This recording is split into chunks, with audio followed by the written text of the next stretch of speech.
novamente para fazer uma revisão, mas agora não é a revisão do nosso quiz, é uma revisão agora simplesmente aquela assim, né, como é que fala? É mesmo só para dar uns lapsos de lembranças de alguns tópicos trabalhados. Não são todos. Ah, então só vai cair na prova esses? Não. Não. Tudo. O mais legal, né? Não. Aqui é só a revisãozinha, a gente elencou algumas aulas principais, mas podem cair todos os assuntos da unidade, tá bom? Claro que são 20 minutos, então é coisa rápida. Não há tempo de anotações, porque isso foram feitos durante o período das aulas, só né? Então, foca agora, um pouquinho e vai... agora é atenção, dá aquela olhada, foca no que a gente vai estar passando aqui para vocês. E assim, ó, o período de anotações já foi aí durante as aulas, agora é mais prestar atenção mesmo, tá certo? Beleza. Vem com a gente então, aula de número 17, revisão para avaliação. Avaliação da primeira unidade, né? Onde a gente trabalhou vários assuntos, não foi mesmo? Vários. A gente começou com o quê? Estatística. E na estatística a gente trabalhou muita coisa, mas a gente elencou aqui como principal as medidas de tendência central, as queridinhas, a média, a moda e a mediana. E o que mais? Geometria plana. Aqui nós vamos trabalhar o cálculo de áreas. E na geometria espacial, a gente trabalhou poliedros, prismas e pirâmides, e também trabalhamos corpos redondos, né? Também na geometria espacial. Beleza. E depois fomos para a geometria analítica, no ponto e na reta, né? Isso. E aí a gente trabalhou a distância entre dois pontos, ponto médio e também a posição relativa entre retas. Se eram paralelas, se eram perpendiculares e tudo mais. Beleza. Então, e aí, bora concentrar? É hora de concentração. Assim, só para deixar eles mais tranquilos, não se preocupem com a avaliação, tá? Até porque terceiro ano, o nosso foco é o Enem. Nós estamos focando no Enem. A matemática mirou ali, ó, e tá indo naquele rumo. Então, com isso, as nossas aulas foram meio que direcionadas para o Enem. Foi. Só que nesse intervalo de Enem, vocês viram que tiveram algumas questõezinhas práticas, questões fáceis.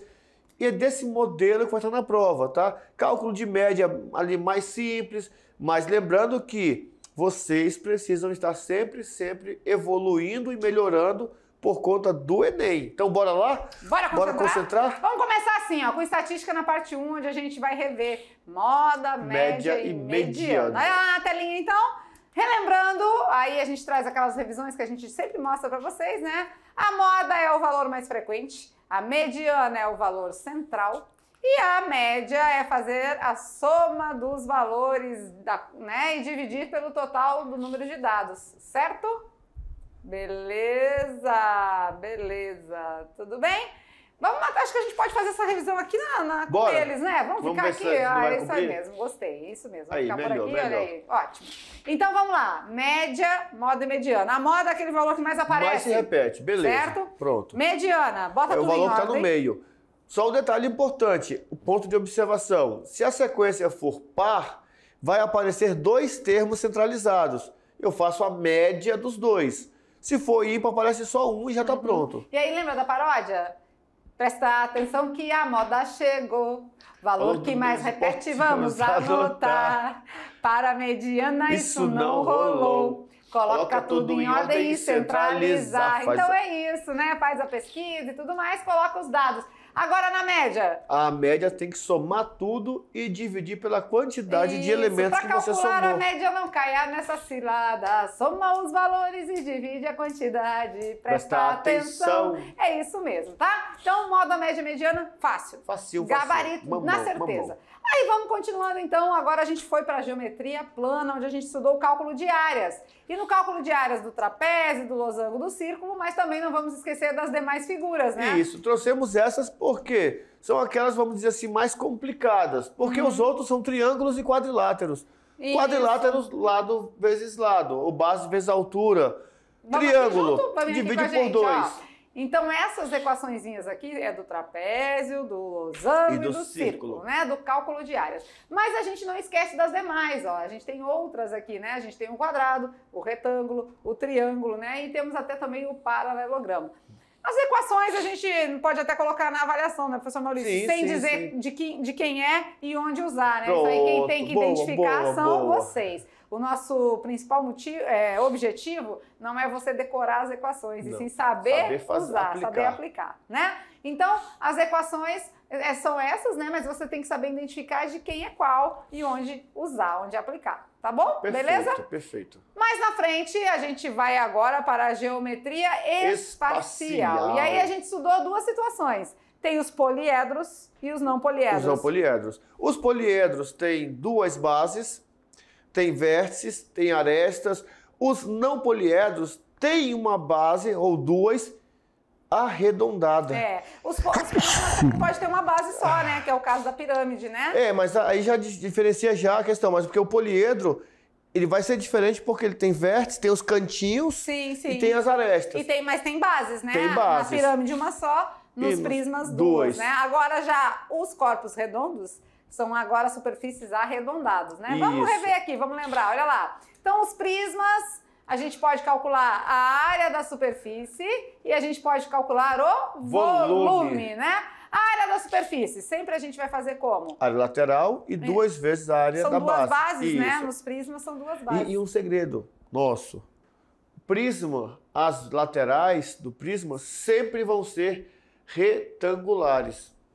Beleza? Isso mesmo. E no volume, a área da base vezes a altura, né? Beleza! Olha aí os prismas. O que vai diferenciar os prismas? A base. A base. Então, se o prisma tem uma base que é um triângulo, um prisma base triangular. É um prisma, aqui tá em espanhol, tá? Por isso que tá quadrangular, né? Hexagonal. Não, é bom que eles vão treinando. A base quadrada é um prisma quadrangular. Pô, que legal, pentagonal e hexagonal é a mesma igual, coisa, o né? triangular também. Só aqui que eles usam no lugar do que, né? O seu. Legal. O que? Isso mesmo. Legal? E agora vamos para as pirâmides, né? Vamos lembrar das pirâmides aqui junto? Olha lá, a pirâmide também tem o cálculo da área de superfície. O que é calcular a área de superfície? Planificar. Abrir a caixinha, né? A gente abre a caixinha, planifica, calcula a área lateral mais a área da base. Lembrando que na pirâmide a área lateral é formada por triângulos. Isso, então a área da base vezes a altura divide por 3, né? Divide por 3 e arrasa. Então na pirâmide acontece esse diferencial aí, tá certo? E no quiz revisional foi falado que se eu tenho um prisma e uma pirâmide com mesma base e mesma altura, existe uma relação entre os seus volumes. O volume do prisma é 3 vezes o volume da pirâmide, ou seja, em uma situação de Enem, ele me dá uma questão lá e fala uma situação parecida com essa. Para eu fazer um prisma com essa pirâmide, eu preciso de 3. Ou, se eu tenho um prisma e quero fazer pirâmides, eu consigo fazer 3 com o mesmo volume. Olha aí, legal, né? Então, a área da base vezes a altura sobre 3. Vamos os desenhos delas aqui também, né? A gente pegou uma imagem que é em espanhol, mas olha... Também o que determina a pirâmide é a base, né? Então, não fala a área da base vezes a altura. Isso. Então, a área da base é que vai variar, né? E a altura também vai ser falada aí no problema, beleza. Tá? Aqui a gente não faz exemplos, né? Mas a gente revê aí algumas aulinhas a mais com vocês. Depois, avançando mais um pouquinho... Os não poliedros. Também chamados de corpos redondos. E aí é quem? Aí nós temos, no caso, o cilindro, o cone e a esfera. Cilindro, você lembra, prisma, 2 bases e uma lateral retangular. O cilindro é similar, né? Semelhante, só que aqui as bases são circunferências, círculos. Eu vou fazer até um retângulo depois, quando eu abrir isso aqui, não é? Vai ter um retângulo com comprimento 2πr. O cone, ele também tem a base circular, por isso ele é um corpo redondo. Quando eu abro, a lateral dele vira o setor circular, ou seja, o pedaço de um círculo.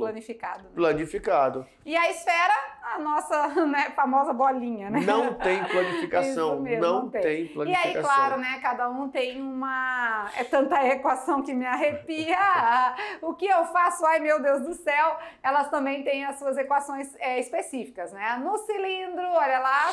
O cilindro a gente também calcula volume e área total de superfície, porque a gente pode abrir ele, né? Como se a gente abrisse uma latinha de óleo, o professor Maurício lembrou, né? Isso, verdade. Abrisse uma latinha, então a gente tem aqui o cálculo dele do mesmo jeito que os prismas. A diferença é que quando fala área da base, como é um círculo, a gente tem πr ao quadrado. Tá certo? E aqui é legal porque em alguns livros, claro, não que a gente não vai trabalhar isso, por quê? pra gente isso é muita exigência de fórmula.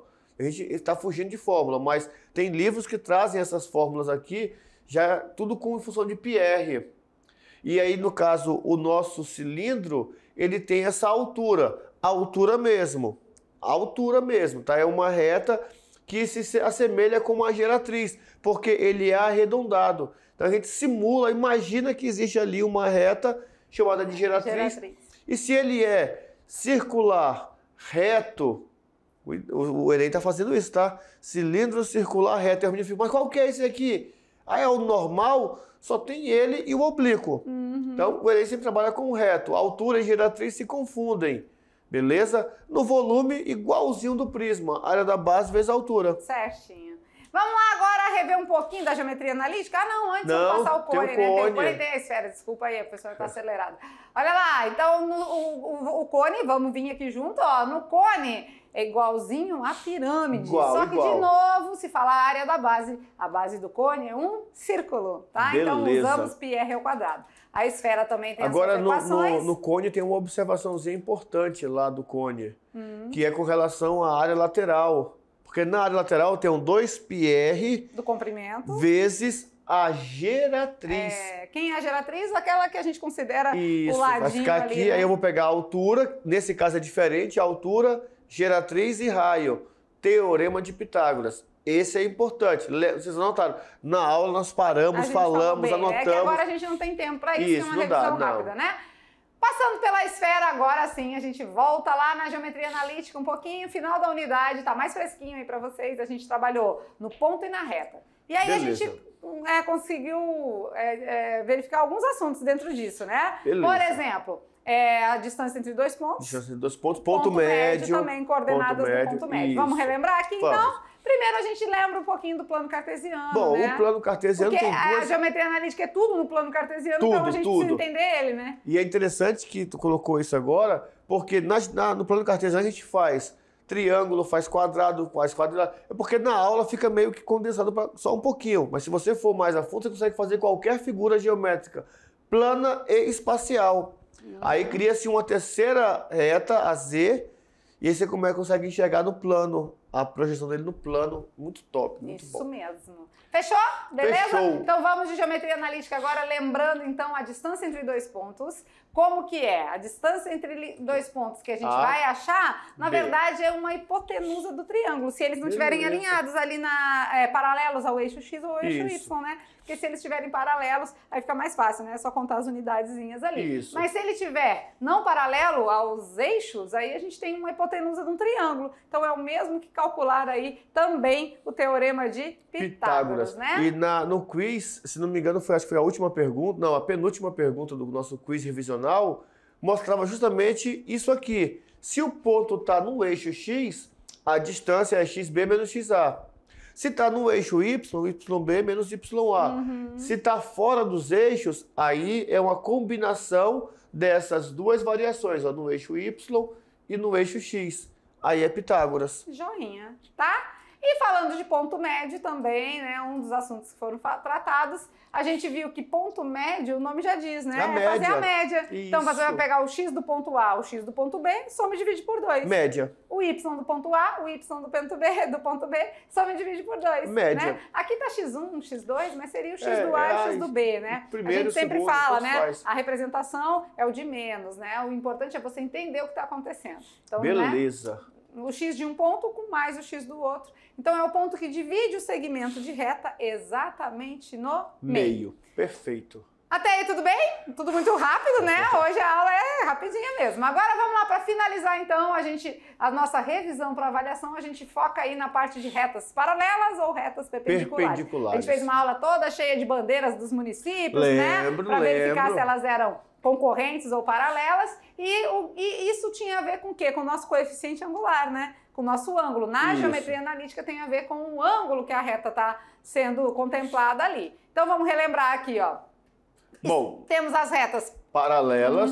Cadê? Vai tudinho. Vamos tudinho aqui. Beleza, aí. Nós temos as paralelas. E temos as concorrentes, né? As paralelas são aquelas que não se cruzam. Temos aquelas coincidentes? Sim, que uma está em cima da outra, exatamente, né?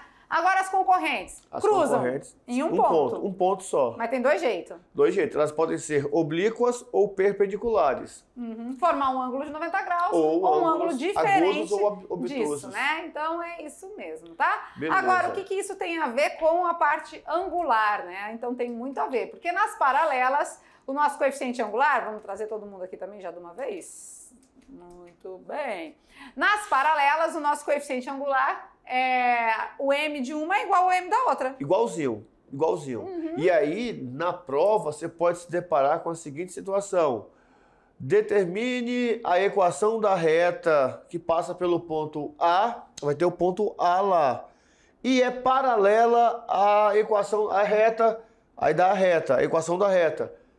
Ponto de observação, você acha o coeficiente angular dessa reta, simplificando a equação, isolando o y, e constrói a equação com essa reta e esse coeficiente angular, com o ponto e o coeficiente angular. Isso mesmo. Na concorrente, os coeficientes, né, são diferentes. O m de uma é diferente do m da outra. E na perpendicular tem ainda, ela é perpendicular e tem uma particularidade, Isso. né? O coeficiente de uma é o inverso e o oposto do coeficiente da outra. E aqui até tem que corrigir, é igual, tá? Igual. Sim, é igual, Tem que ser realmente, igual. Pegamos o diferente ali de cima e substituímos. Porque assim, elas são diferentes, né? Só que a característica da perpendicular é que a diferença delas tem um padrão. Uma é igual ao oposto e o inverso da outra. Isso. Então aqui o sinalzinho de igual, tá? Beleza. Fechou? Beleza? É isso, né? Então a gente está revisando aí alguns tópicos, revisamos 6 aulas, tá? Ufa, né? Na verdade, a unidade tem aí, vamos contar, 15, né? 15 aulas. 15 aulas, porque a 16 já foi o quiz revisional. Revisão. A revisão aí, então a aula tem um total de 15 aulas. Vamos tirar aquelas que a gente trabalhou só conteúdos do Enem? Então, na verdade, vamos dizer assim, a gente revisou 6, mas tem o dobro, né? Então, quer dizer, assuntos que não foram revisados aqui podem ser contemplados na prova, sim, né? Claro. Mas claro que a gente deu ênfase para algumas aqui que a gente fez a escolha, tá certo? Certinho. E aqui fica a mensaginha, né, de vocês aí. Ali tá escrito primeiro ano, porque essa foto foi tirada no dia aí ministrando aula pro primeiro. Mas tanto para todos os anos, desejamos aí para vocês uma boa avaliação, tá? Que vocês tenham atenção, né, nos detalhes, porque eu sempre falo, a gente errar o que não sabe é até perdoável, né? Agora, errar aquilo que você sabe. Por falta de atenção, aí é dolorido, né? Não, a falta de atenção tá até perdoada, porque às vezes a gente fica ali e tal,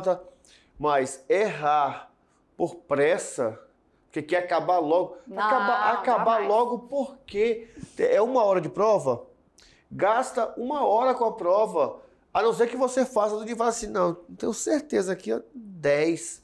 Professor, terminei. Agora, se tem alguma dúvida, algum ponto, fica ali, aproveita pensa. O tempo, né? Mas eu não lembro. Tá, você estudou, vai tentando, vai olhando, vai puxando na lembrança. Aqui nós também somos estudantes, né, professor Maurício? E eu fico até a última gota. Enquanto tem chance, eu tô ali, né? A não ser que eu já esteja garantida aí, né, com confiança de que tá tudo certo. Aí eu entrego. Mas de fato, fora isso, eu também fico... Segura até o fim, porque... Até o final. Porque às vezes você não lembra e aí você para... Você já resolveu as outras, você para, aí você dá uma respirada, toma uma água, aí você vai assim, ó. Né? Aí, dá um estalo. Foi naquela aula, na aula 10, isso aqui da aula 10, peraí. Lembrei, vai lá e rabisca. Beleza? Beleza, então? Então, finalizando a nossa aula de revisão, é isso que a gente deseja a vocês, tá? Que vocês estejam aí concentrados, né? E que tenham sucesso, tá bom? Esse é o nosso propósito, sempre o nosso aprendizado, o aprendizado de vocês é o nosso maior objetivo, tá certo? Ficamos por aqui, beijo no coração e boa avaliação. Tchau, tchau!